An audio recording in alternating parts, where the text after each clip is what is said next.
Do it with Dan. Yes, sir.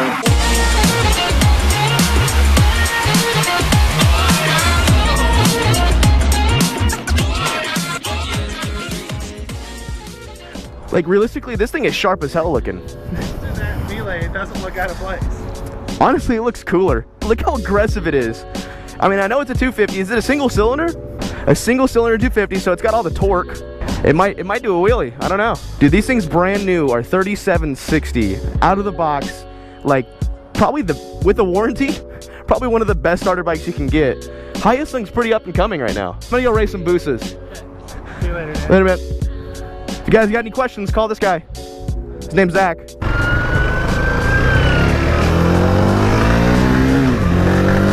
Oh, this thing books it, dude.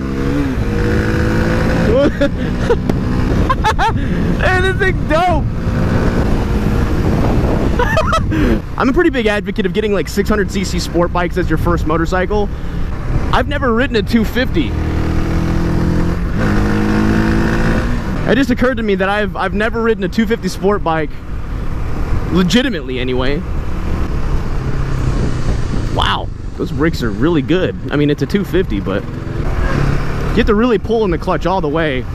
But one thing that Zach pointed out to me is that this is a factory steel braided brake line. That's really neat. That's usually like an extra option that you have to pay out for, but that's how they come. You know what, dude? For like 3,700 bucks? Are you kidding me? This thing looks sharp, and it'd be a great beginner bike. I'm talking about 100% beginner too. Oh, it has a fuel gauge?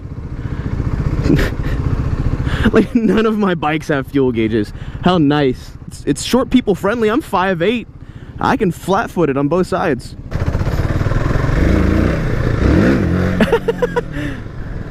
It'll do a wheelie. I'd really hoped that's how today would go, is that I get to sit behind a bunch of traffic as I'm trying to ride a kick-ass little bike. I'm afraid to try to pass this guy on this little bike though. From what I understand, Hyosung is this kind of like, I think it's Korean, it might be Chinese. I'm almost positive it's Korean though. Sport bike company, or they do cruisers too. They make a little bit smaller bikes, and they have some bigger ones too, but they're kind of up and coming now. They've really upped their quality in the past couple of years. And they're starting to make like a lot more respectable bikes, and this is one of them. It's a little GS250, right?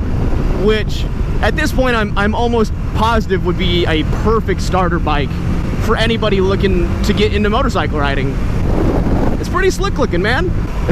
It looks cooler than a lot of sport bikes that I see nowadays. I wonder if the mountain is still closed. I can't tell. Let me casually drive by and look and see if they still have the sign closures. Oh wait, is it open? Nope, not open. How's the horn? It's a horn. It feels great. Like, it's got a good, it's so light, you know, which for a 250 it needs to be light, but I mean, god dang, dude.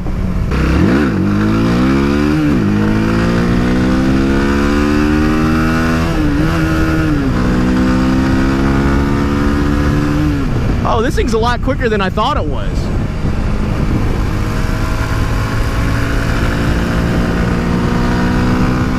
It's got a lot of giddy up to it, man.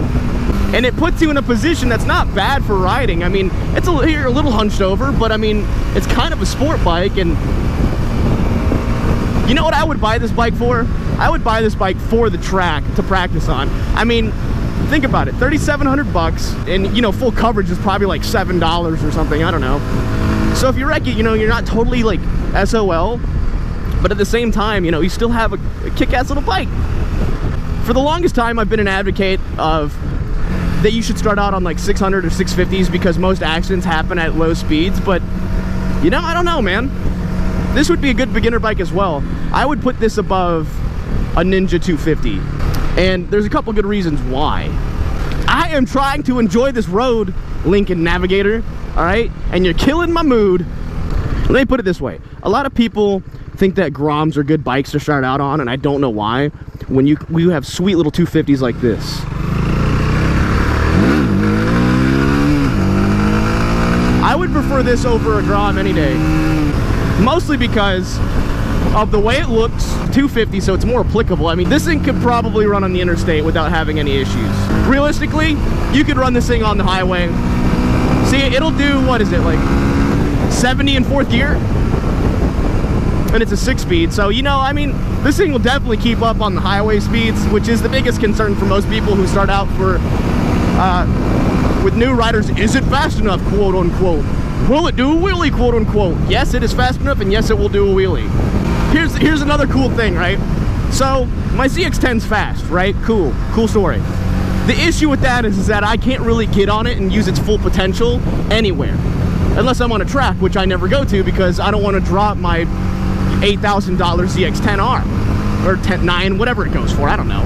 But with this bike, I can run this thing out, bang out every gear, and fully enjoy the bike. And that's because it's always funner to drive.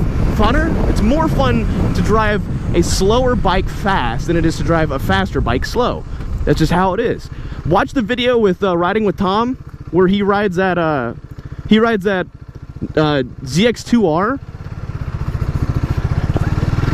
The thing will do like where it sounds like a Formula 1 engine, except it's a 200cc inline 4.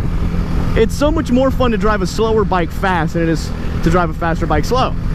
And here's the thing, you get good on the track with the 250, you'll be able to destroy 600s and 1000s in the turns, and when you finally decide to bump up, you'll just be wrecking that many more people. You have to really string this bike out to get everything it's got.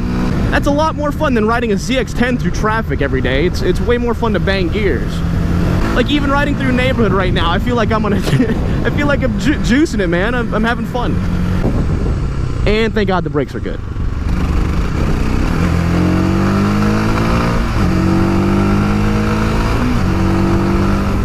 And it probably also gets a lot of good gas mileage. And I'm not gonna go that way because it's dirt roady. Look at this, it's an off-road bike too. They're gonna kill me for this. But I don't know, man. Like, yeah, I'm a hardcore Honda supporter. I really enjoy my Kawasaki. But for the price, man, are you kidding me? If you're gonna buy a 250, you might as well go the cheapest route. Because first of all, it's a 250. Most people are gonna get rid of it. And these things kind of seem to hold their value pretty all right. I've seen a couple of used ones go for about the same price as the new ones. You're gonna go left, and I'm gonna go right, and I'm gonna have fun. You suck!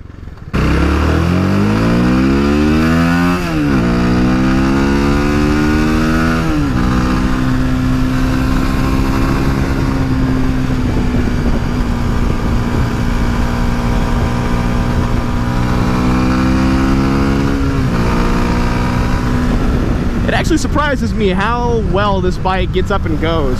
I mean, since it is a 250, you do have to kind of run it gear to gear, but it does its job. It gets up and goes for a 250. It's easily the best looking 250 out there. There's no doubt about that. I don't think anybody could argue with that. And then I can hit it.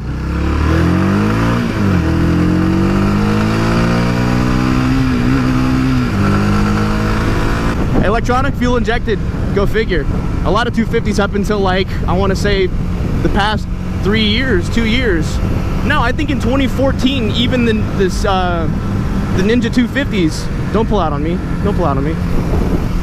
I think even up until like the past 2 years, 3 years, the Ninja 250s were still carbureted. And trust me, man, you do not want to deal with carburetors on those type of bikes because once they go bad, nobody knows how to fix them. And Wow Motorcycles is a dealer for these. I think normally they go for $4,200 and they sell them at $3,700, $3,780, $3,760, somewhere around there. And obviously, you know, if you want to buy this bike or another bike, buy them. The link for it is in the description. I know a lot of my followers are people who are interested in getting into riding and they haven't ridden yet and they want to learn how to ride. And they're like, Dan, what would be a good starter bike? And I've answered this questions a couple of times. But this is a fun little bike, dude. That's a nice little road, man. I'm sure if I keep going up and down it, someone's gonna call the cops on me, but...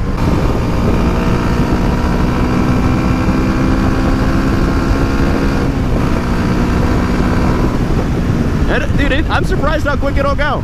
I very rarely recommend getting a new bike to start out on as your first bike because you're more than likely gonna drop it. It's just how it is. But, I mean, for the price, dude, really not that bad of an idea. I don't know where the dick I am. This neighborhood is too nice for me, though, I'll tell you that much. That dog is taking a shit. Oh, man, look how low this little thing gets, dude. I'm like almost It's just like, dude, this would be a kick-ass little track bike. Passed my MSF course on this thing. I put my foot down, that's 10 points off. Let's take a look at this thing. Dude, this thing is just so sharp. Dude, that's all I was using of this tire. It's got so much more. Now, I know a lot of you guys are gonna say, oh, Dan, it's a Hyosung, little Korean bike. Let me answer you what this is. Like, this thing's fun to ride, man. Like, it's just cheap enough to where if I dropped it, I'd be like, you know what, no big deal. I was getting rid of those blinkers anyway. Well, sells a lot of these bikes that had a single issue with these bikes. Make sure this is a good way to practice. The first thing that most people mess up with is the clutch. It just said slow down. They told me to slow down on a 250. Okay. Yeah, bro, I'm gonna get a Busa. You know, the 600cc it's just not enough for me, bro. My ZX-10R is not enough for me. In the meantime, their tires are absolutely bald in the middle, and the sides have never seen anything other than daylight. We all know people like that. I'm also a pretty firm believer in the hard break-in theory. If you were to hard break in one of these, this thing would kick ass. Do do do do. Do do do. See if I can hit him. That's a cool little bike. I was ringing it out. I got it up to like 70, I think.